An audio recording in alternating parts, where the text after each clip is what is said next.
All right, let's give it a few minutes and then we'll get started. Okay, so, all right, as people are starting to come in, we'll just give it a few minutes.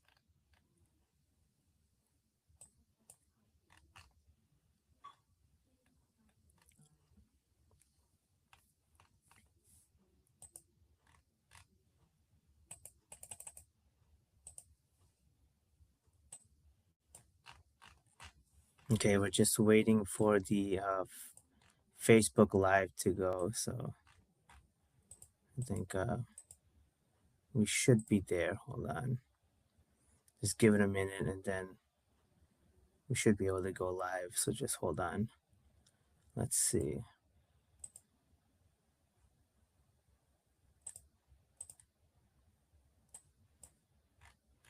Okay, so from what I'm getting, that are not live on Facebook just yet. So hold on, I think there's a little bit of a delay.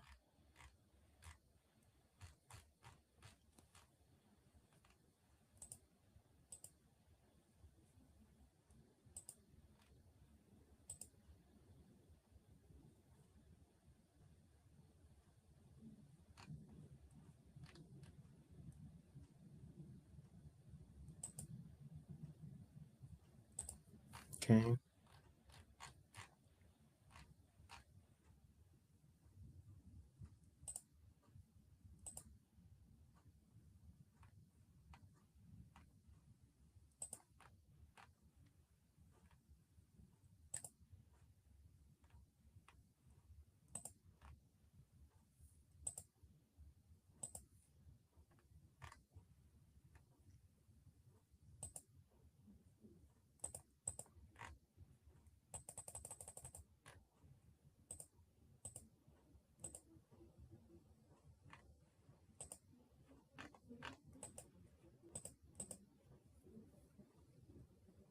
Okay, so let's go ahead and let's get started then. Not quite sure why Facebook Live isn't coming through, but go live. Live video is required. They're saying a live video is required, but we are live. So in any case, let's go ahead and let's get started. So not quite sure what's going on with Facebook, but we can go ahead and get started. Okay, so again, those of you in the chat, I'm going to send a message, ask any questions that you might have. If you want to speak, you can just ask me. All right, so we want to talk about GLP-1s and brain health. All right, so the key thing to understand about GLP-1 and brain health, it requires first an understanding of what the hunger complex is. So if you look at the GLP-1 therapies and you look at what's going on with the brain health, it starts by understanding what its intended effect is on the brain itself. So yes, there's lots of things out there where they talk about,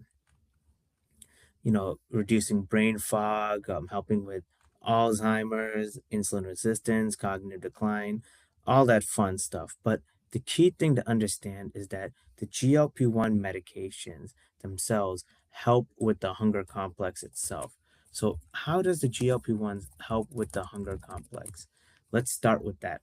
So, it's not a formal diagnosis per se that, hey, this is what the hunger complex is. It's not a formal diagnosis, right? It's a useful clinical framework to help understand GLP-1 medications and how they regulate hormones and hunger across hormonal, and behavioral frameworks. All right. So basically, what it does is that it activates certain neurons in your brain that promote a sense of fullness, and it helps to suppress the hunger signaling. Uh, Interestingly enough, fasting does the same thing. So a lot of people they ask, "Oh, are GLP-1 medications affecting your brain, so on and so forth?" GLP-1 medications don't affect your brain any more than fasting would affect your brain. In fact, the fasting itself is a more significant factor in changing your brain neurons because it helps also to suppress the hunger signaling, which is a little ironic if you think about it, because you would think that by fasting, you're increasing your hunger. But in reality, fasting suppresses your hunger.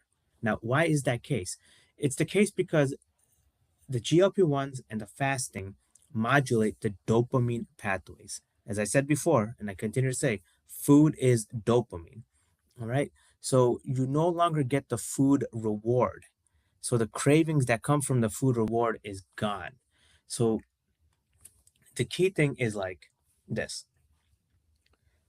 if your body only thinks about food in terms of caloric sustenance, meaning how your body is going to be sustained, then you are not going to look at food like it's a reward mechanism.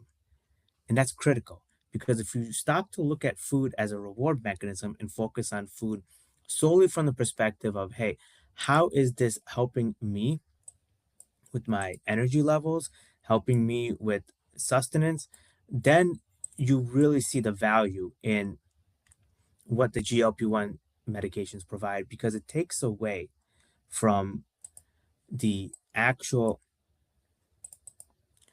cravings component that would come from the food. All right, hold on. We're getting a comment. Okay, so explain how, before you go on about some of the neurological effects that neurological effects. Okay. All right. So essentially what the and let me just paraphrase if you don't mind. What she's mentioning is that the GLP-1 medications don't directly affect your brain. What they do is affect the influence dopamine has on the reward system as it pertains to food. So when you talk about the neuronal up signaling and down signaling, as I mentioned before, it's not any different than what would happen if you're fasting. So it's not as if the GLP-1 medications are doing anything uniquely.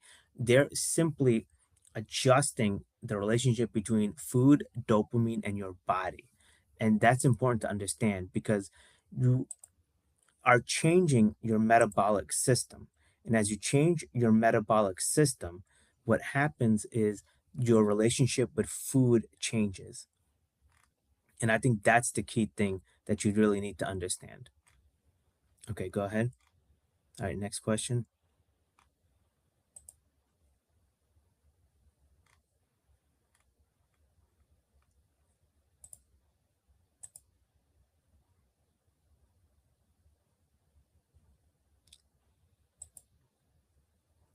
All right.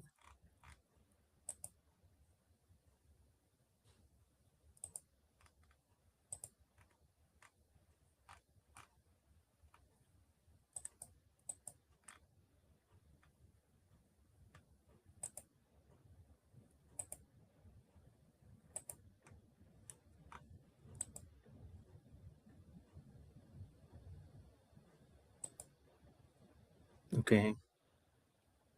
All right. I'm just reading the question.